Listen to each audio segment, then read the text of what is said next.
So it's that time of year again where you're going to have to try to make that last playoff push. And how fitting that it comes down to family matters between the two cousins, where if one of the cousins wins, he wins the NFC East of fantasy football this year. But if he loses, obviously cousin number one also has to have myself lose. That matchup I did not put up. I don't want to talk about it. We really had a bad wake-up call. I mean, it hasn't been the year I thought it was going to be. That's okay.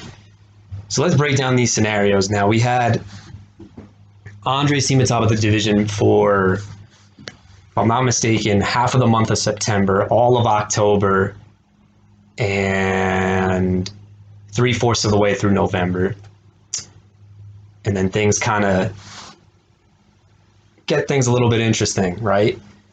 He doesn't win a single game. I think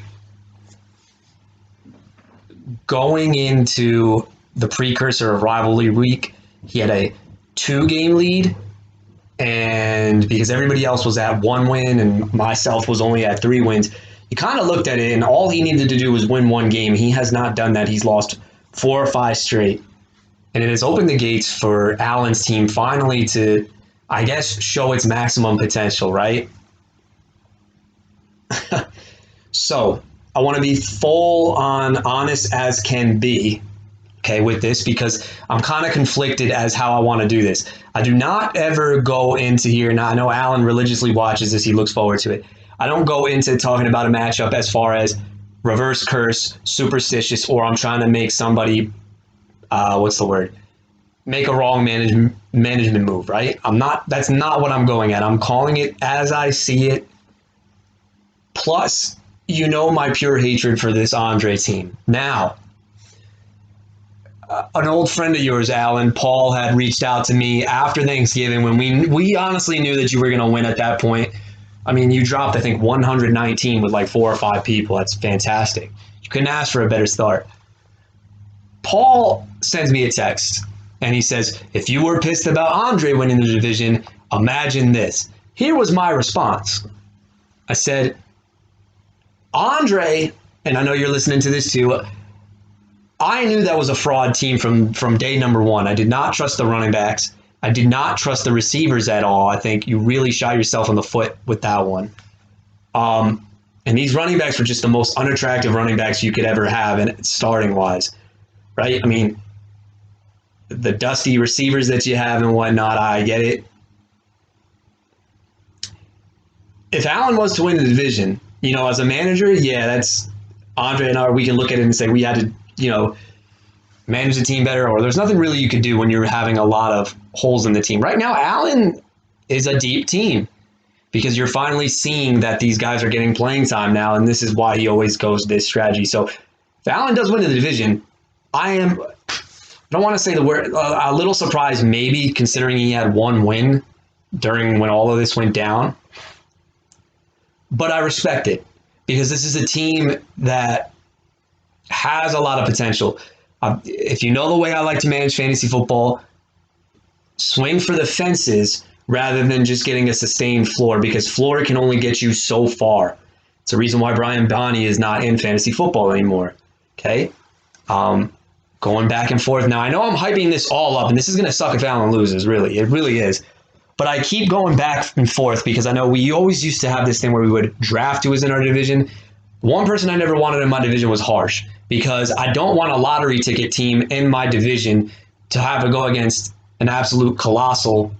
And now Allen already just passed me in points. Like, that's how bad this division has been. I mean, yes, he's benefiting from a shitty division, because if he's in a normal division like he is every single other year, we're back to square one again, where he goes like 1-6 in the months of September and October, but goes 5-0 in the next few months, right? So we're not at all surprised by his strategy. But one of these years it's going to hit. Let's now go in depth of this. Another thing I want to talk about, if you're big into superstitious theories and whatnot, Allen, right now, if I'm not mistaken, you are riding a 4-game hot streak. Okay. If you win this one, it would be a 5-game hot streak. The last team to go on a 5-game winning streak in the regular season and then cruise throughout the playoffs and win 3 straight. We talk about that like a New York Football Giants run, right? Getting on that hot streak, that hot fire, if you will, was deja vu for you, Al, in 2012 against Paul Percall. Paul went under the radar, was 3-5, won 5 straight, went 8-5, and cruised through the playoffs and won 8 straight. So is he, funny that we're thinking about this now, is he heading down the same path as Mr. Paul Joseph Percall? I got no idea. Let's now break this down. Again, I am calling it as I see it. I just wanted to have some build up for this because this is the last regular season week of 2020. Let's get into it. So, Alan, I see a managerial, I can't even speak and say that word. I see a good move here, in my personal opinion. You know I'm a big Deshaun Watson fan, but taking Will Fuller off, the numbers speak for itself. This guy's not that great. Okay, don't want to say that because he's a phenomenal athlete, but his numbers are very, very pedestrian without Will Fuller in the lineup. He does not have an upside without Will Fuller. You're going Taysom Hill, and I think Taysom Hill at least gives you a decent floor. I still don't know what Taysom Hill's upside is, but you're getting the rushing floor of a quarterback who seems to be okay, right? Throwing the ball, he's not as bad as I think everybody would make him out to be. This Ryan Tannehill call is interesting because I do think that he's been serviceable. He's been a guy that if you picked up and you have a stacked roster, you could get away with starting him, right? Tannehill is projected for 22 points. Because it is the month of December and they're going to start riding on Derrick Henry, I think his upside is capped. I don't think you're going to have 30-point games out of him anymore, but I think he's going to hit a great floor. I'm actually more inclined, as ridiculous as this sounds, I'm more inclined to go with the Andre Jones side of things. I love the matchup against Cleveland without Denzel Ward. You saw Colin Johnson. Keelan Cole should have had 2 touchdowns last week as well. His secondary looks lost without their leader.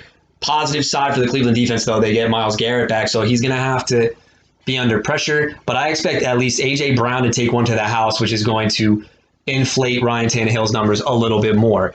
The reason why I'm not huge on Mr. Taysom Hill, as we'll talk about here, my only concern with the man Taysom Hill is I still haven't seen him have to do too much, right? So I'll go with Tannehill on this one.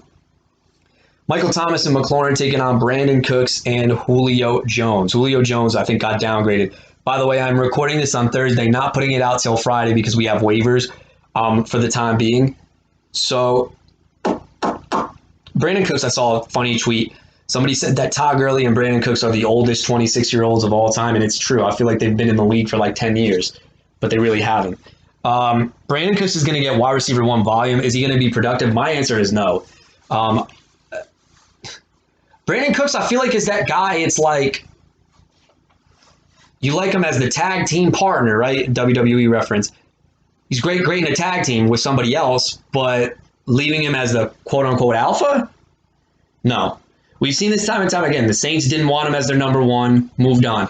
New England had 1 year of him, and he was really, really not that good in New England. Moved on from him. The Rams, they found other weapons. Robert Woods and Cooper Kupp apparently knew the playbook a lot better, and he couldn't stay healthy there. Okay? I'm not saying he's quote-unquote bad, but he's certainly better when somebody else is operating outside of him. Volume will be there. I don't know about production, though. I'm a little skeptical. If Julio Jones does not play, this is not going to be good for the Andre side of things. Michael Thomas, what is his ceiling and floor with Taysom Hill? Let's take a look. 14 and 7 points. Like this is not the Michael Thomas you wanted, and it's against the same Atlanta Falcons. I don't know. I feel like Taysom Hill can't make him the elite guy. Terry McLaurin, as safe as they come. I'm obviously going with Alvin. I'm obviously going with Allen in the receiver department. Apologize for that. Look, I don't know if McLaurin's going to have a huge game in store against the Pittsburgh defense, but their secondary is a little overrated. I don't know if they're going to double team him. That's my only concern, just because with a experienced defensive coordinator that Pittsburgh has, they'll find some unique way to get him out of the equation. So Looking at this now, this is funny because I don't like this guy, but he might be the X factor if Andre's to pull an upset. Look, I'm calling it as I see it. I don't want to shit all over Andre's team like I do.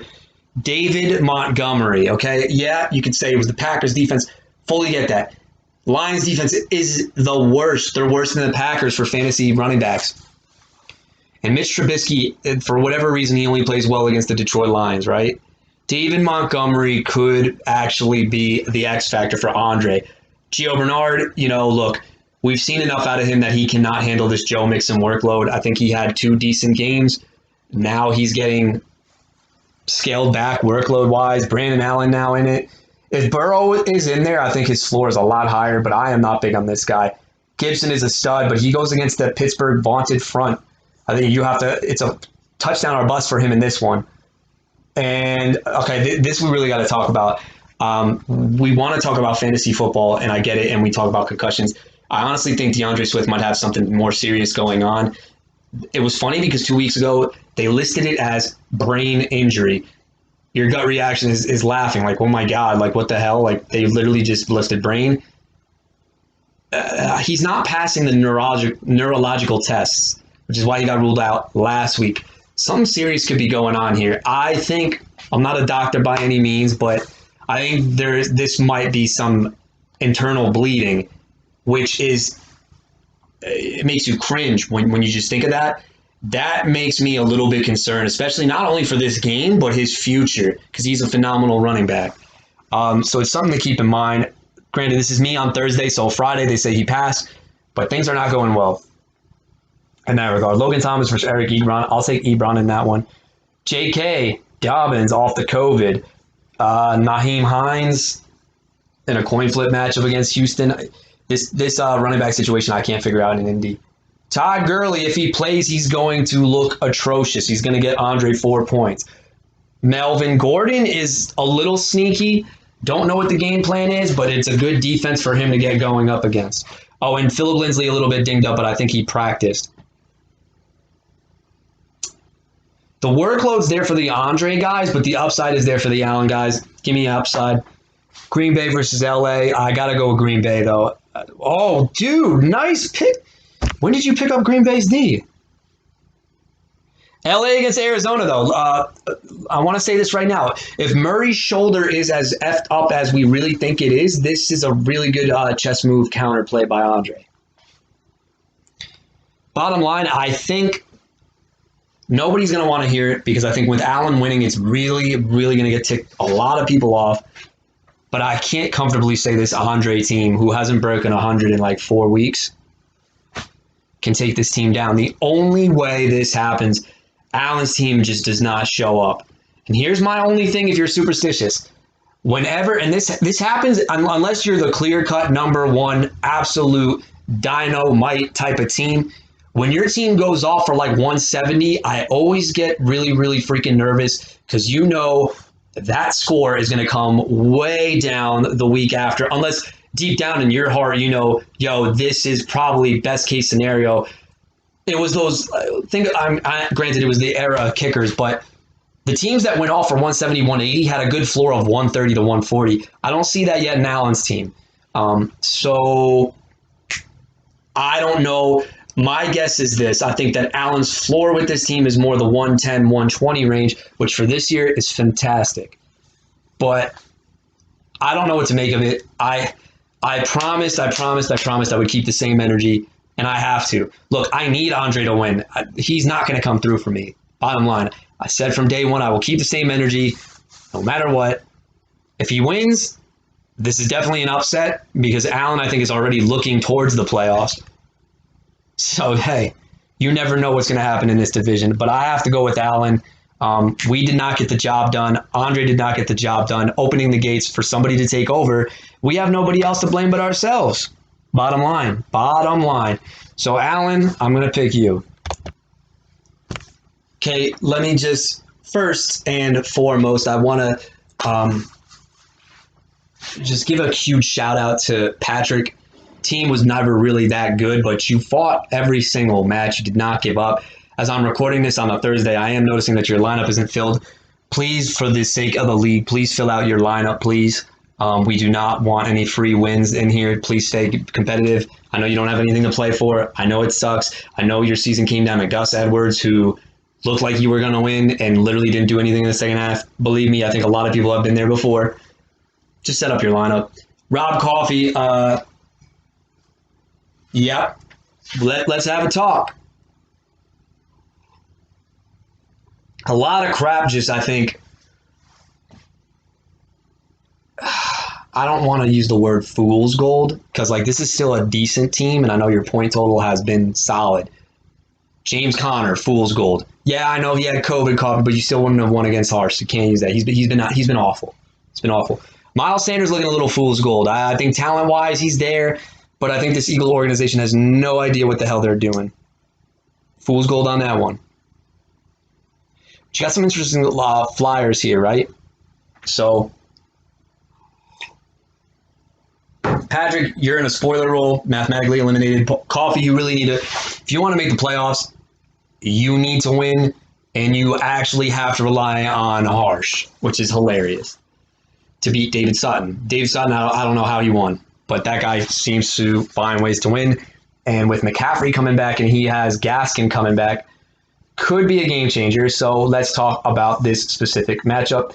I'll take Herbert against Baker Mayfield, but Baker isn't a decent matchup. I can't say who Patrick has in the lineup right now, but he is hurting at the receiver position. So by default, Coffey, you win this one. Gus Edwards won't be starting. My guess is Devin Singletary gets swapped in. You've now resorted yourself to starting Ito freaking Smith. Oh Jesus.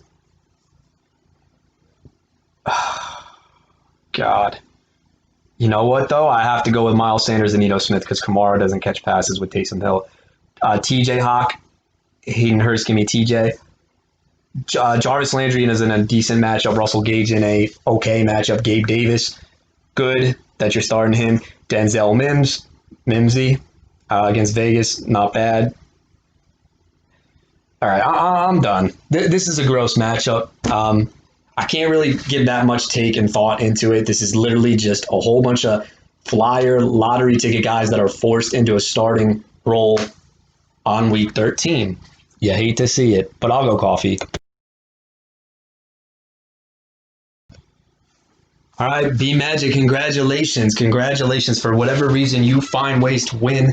I don't know how you're doing it. The only explanation I have is that you're a magician, and for some magical reason, people just don't put up points against you. I don't know what it is, but you've got the magic touch. No pun intended. Look, that's unbelievable. Paul's team is definitely what's the word? Calm down since I feel like the first 5 weeks of the season. David Krier probably had the worst luck of all time. So speaking of a guy who had a lot of luck, they're now going up against a guy who just had the shit end of the stick. So B Magic, this is important for you though because your division record is not that good and your point total is not that good. If you want to keep that number 1 seed and get a vacation on round 1 of the playoffs, got to win this out. So can you do it? Aaron Rodgers versus Cam Newton. Give me Aaron Rodgers against Philadelphia. Fantastic matchup. Calvin Ridley, Chase Claypool, Tyler Boyd, or Allen Robinson. Allen Robinson will have a day. Tyler Boyd, not with Brandon Allen. Calvin Ridley against New Orleans. If you're telling me right now that Julio Jones is active and he is playing in a decoy role, Calvin Ridley will be fantastic. But if he's not, I don't like Calvin Ridley. Chase Claypool against the football team should be a decent spot. I would probably say a touchdown. Zeke against Baltimore, no thank you. Aaron Jones against Philly could be a nice sneaky matchup. Dalvin Cook is hurt. Kareem Hunt's a little dinged up as well. They both had some weird injuries. Dalvin Cook alone could be scary though, so I'll go over there to that side. Jimmy Graham, Dallas Goedert. Give me Dallas Goedert. Is really, really nice right now. Cole Beasley, Carlos Hyde. Don't expect Carlos Hyde's workload to continue to uprise. I think it's only going to go down. Juju's been really good since he has been bad from like the months of September to October. This guy I have hated all year, and I think since his injury, he's looked good. Kenyon Drake. Especially now with Kyler's shoulder not being 100%, I think Drake takes on a much larger workload than expected. So I actually do have a lot of big high hopes for Kenyon Drake. New Orleans versus Minnesota. Or Minnesota's not bad, but I feel like New Orleans' defense right now is playing because they have Taysom Hill. Their defense comes around during the month of November. Their defense does not look good for like the first few months of the year.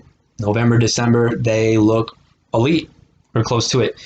So I think B-Magic, you got a lot of interesting parts.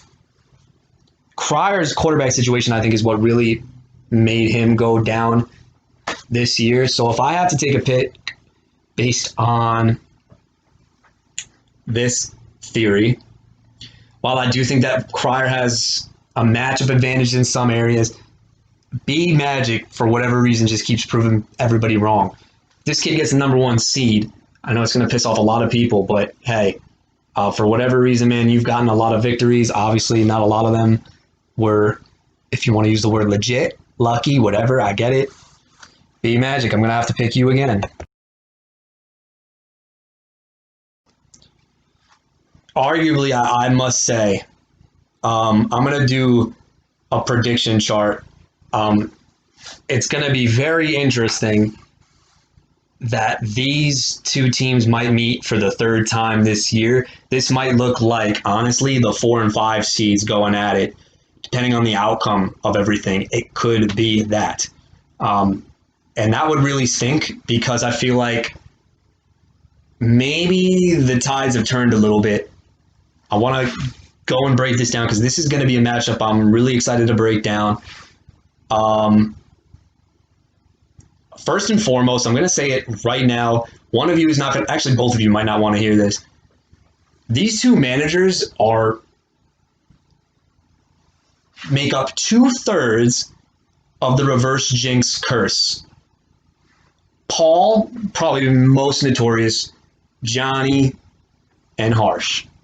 And now you got my man, Paul, taking on J Fresh. So when I take a look and I break down everything here, Paul, first half season MVP has to go to Paul. Things have definitely started to cool off a little bit with this team. I want to break this down. Russell Wilson is not throwing as many attempts as he did because they started to lose. We want Russ to cook, and I get it, but they have to establish a run game first because Russ is very good off of play action. What other things have happened? Well, Chris Carson hasn't been healthy, so that's been one thing. Clyde Edwards-Helaire has not been a first-round pick. He's still splitting carries with everybody. Deontay Johnson left Paul, took a vacation, went back to Paul, but he's getting targets. Godwin is not trustworthy, but in this day and age, you'll take your 8 to 10 every week. A lot has definitely changed. Stephon Diggs, to me, I feel like will be okay. The only positive thing that I think has ascended has been DK Metcalf as an absolute true alpha receiver in this league. Now let's look over to the other side of things, right? Johnny J. Fresh. In the toughest division, I called this kid 3 weeks ago, even when we do trade deadlines. His response, I don't really care anymore. This league is fucked. Classic Jay maneuver. Let me, talk down my team, and then they'll wake up eventually, and I get everything back. Now, I have said on the podcast, I've said this team was done for if he did not get one of Raheem Mostert or Austin Eckler back. Because the way he started to build his team was he needed 4 running backs and just 2 receivers. With that being said, that month span from mid-October to mid-November, he wasn't very good. Austin Eckler came back, got the most touches he's ever gotten in his career, and Raheem Mostert also came back. So he has both of them back now, okay? Which makes this team, I think you heard Harsh, this team looks scary. It does a little bit, right? I think the thing that's going to be the Achilles heel for this team is if there's an in-game injury. And I think you know this as well as I do. Mostert has been on the IR twice this year. He came off of it. Eckler, in my humble opinion, and this is not me trying to hype up the backup Chargers backs because I think we all know what their value is at this point. But I honestly do feel like he's not 100%. I feel like he shouldn't have came back. It might be this week. It might be in the playoffs. Johnny might lose because Austin Eckler has to be exited out of the game. You're obviously playing him because he's absolutely amazing. But if I looked at how he looked last week, he can't really cut explosively. He's open for pass plays, which is going to make his value great. Austin Eckler looks like he's 60% healthy, which is not a number. But volume is king. We get it. 60% of Austin Eckler, you're getting David Montgomery type workload, which is funny when actually kind of evaluating it that way. But I'd be very concerned going forward. This is not me trying to say, you should bench him. Just know that if you are to lose in the playoffs or this week, it's because of one of those two backs gets exited out with an injury, because I honestly am shocked that you got both of them back. Here we go. Ben Roethlisberger versus Russell Wilson.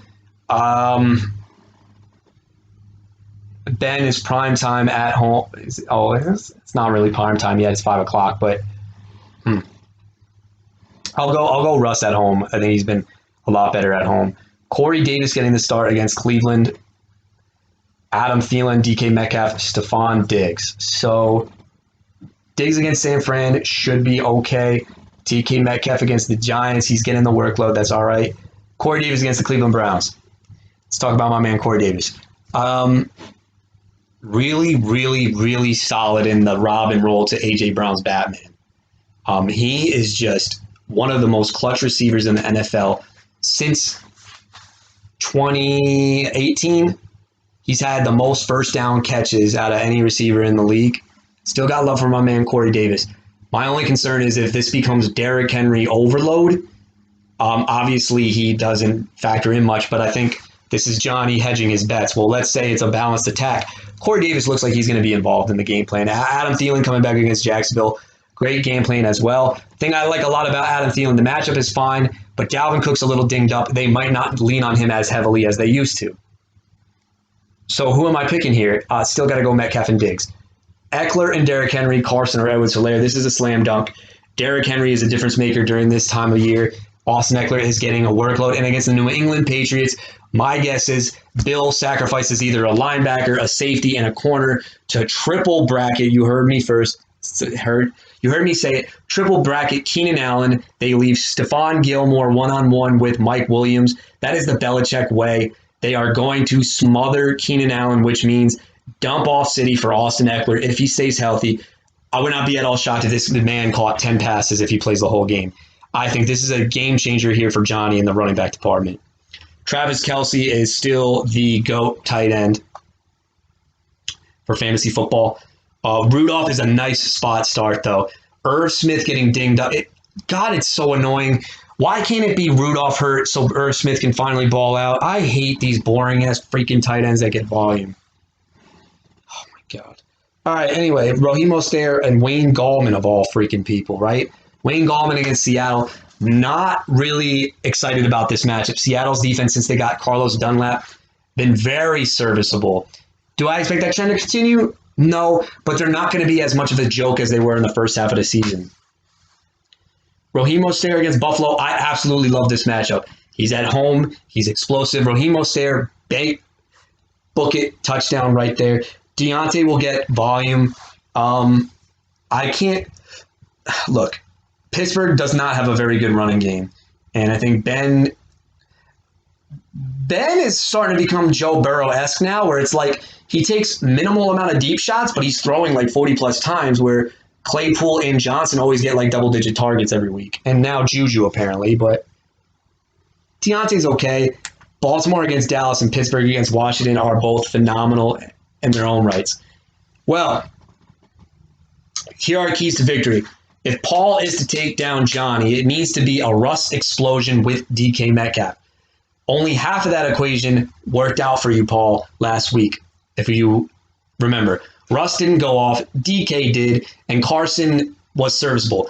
This is what I said in the beginning of the year, and I know it's been one sample size. I get it. This is why I was very puzzled. I hope it doesn't come to bite you in the ass. This is why I was very puzzled when you went Russ, Metcalf, Carson. Because Carson, up until this year, didn't catch a lot of passes. And if he gets a touchdown, it secures your floor, but it limits your upside. What happened against Philadelphia, I feel like, is the average game for these guys when you start them. The worst thing that could happen to you is whenever the thing that's going to piss you off the most is if it becomes a Tyler Lockett week. Because then you don't get the rushing touchdowns and then you don't get the Metcalf touchdowns. Tyler Lockett, I know, look, we'll anoint DK Metcalf a wide receiver one, that's fine. They are very, very protective of Tyler Lockett. When they don't want him to do much in a game where they don't have to win, he's not going to do anything. Look at all the matchups. Look at all the matchups that look like cakewalks for Seattle. Tyler Lockett hasn't done anything in those matchups. So my thing is this. If they take the Giants seriously, I think Russ could probably spread out the ball a little bit. Lockett, to me, has the better matchup, but like you can't guard DK Metcalf one-on-one. There's been only one person. Ramsey did good. Somebody else did really good. Peterson the first round, but the second round it was bodied him. So Ramsey to me right now is the only guy who can stop Mr. DK Metcalf. So I am not concerned about the James Bradbury matchup. DK Metcalf, that is Russ's guy. He's constantly building that trust and rapport towards him. And Lockett's number will be called when they have to use him. Bottom line. The Giants defense is underrated, Paul, as you do know. So there might be opportunities for Lockett to be the guy that they don't focus on. And no, this is not me wishing that I win fantasy. It's me being realistic. And let's be honest, like Andre's team's not beating Allen. So I'm not doing reverse BS. So I think you need a Russ Metcalf explosion. That's key factor number one. Key factor number two, Travis Kelce has to hit. And I'm a little nervous about it because the Denver Broncos defense has been very underrated against tight ends all season long. They've been actually really, really, really good.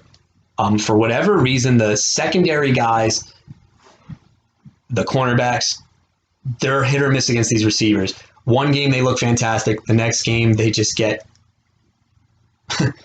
owned pretty much. So I think he has to come through because, Rudolph is like 30 yards and a touchdown. But I must say, as far as the matchup game is concerned, I think Johnny has it right here.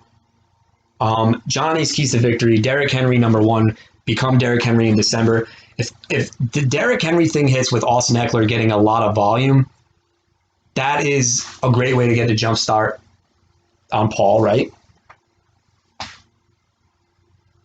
So I'm kind of just looking through all this other stuff and I'm weighing out my options as far as the matchups. And the way I honestly see it is I really like Johnny's matchups. Again, when this team didn't have Eckler and Mostert, this was not a good team. His whole philosophy, his whole strategy revolved around screw the receiver position. I have guys that are getting volume, okay? This is why you're seeing, I think Harsh might be the only 0 RB team. We don't know about Allen. He might be the only 0 RB team to make it.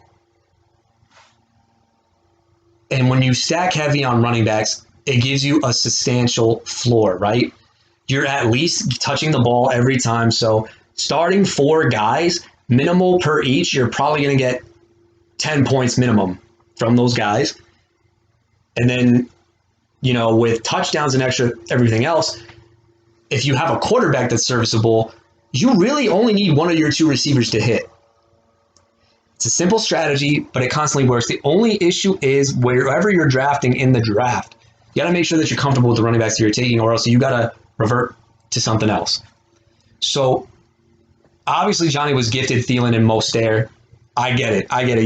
Paul, if you lose, throw that out. I get it. But this is now 2 years in a row where this kid has had a bad draft and gotten gifted a trade that made his team pretty good. I really like the Johnny side of things. My biggest concern with this Johnny team moving forward, because let's say he does win, he can't win the division. I think it just puts him at the 4 seed no matter what. And then we'll see. If Rob Coffey was to be eliminated and not go into the playoffs, and say I get eliminated, as far as managerial success, Johnny then has a very, very good playing field where I feel like he might be the favorite to win. And here's what I'm going to tell you why. Paul, you have a ring, so I'll show some respect in that regard. David has 2 rings if he makes it, because by process of elimination, if Coffey doesn't make it, that means that David somehow won. And then you're dealing with the Allens and the Harshes of the world as like wild cards, right? So I've seen this kid last year start to prove some management. Might be time to, go to Vegas and put money on that. Maybe, I don't know. But it definitely makes things a little bit interesting as far as how the seeding will go. But I cannot, by any means, go against Derrick Henry in December and a fully healthy Johnny team. His floor literally went from 110 to 130. So, okay, maybe not floor, but upside is really good.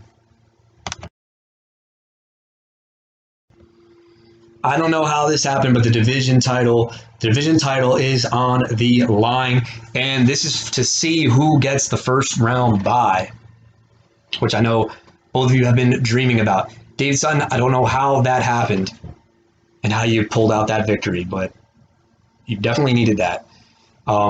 So circumstances, if you noticed how David needs this win a lot more than, well, wait a minute.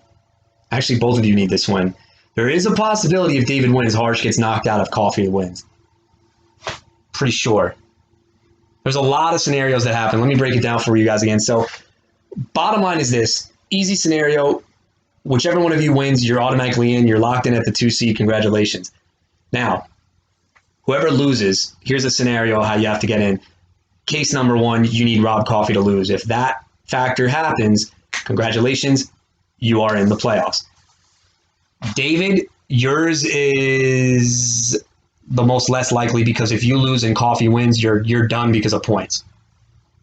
Harsh, your situation gets a little murky if you lose. So if you lose, okay, say you lose, say Coffey wins, you have to make sure that you beat him on points. So if I'm not mistaken, you right now have more points than Rob. You have to make sure that you outproduce him this week because you have a slim lead. It's not comfortable by any means, but you have to make sure that your point total holds up in that regard.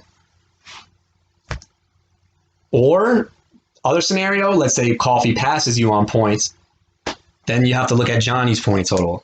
And I think his went way up. Wow. 1450. Yeah. So if Johnny loses, you need to kind of pass him as well. So things get a little bit interesting.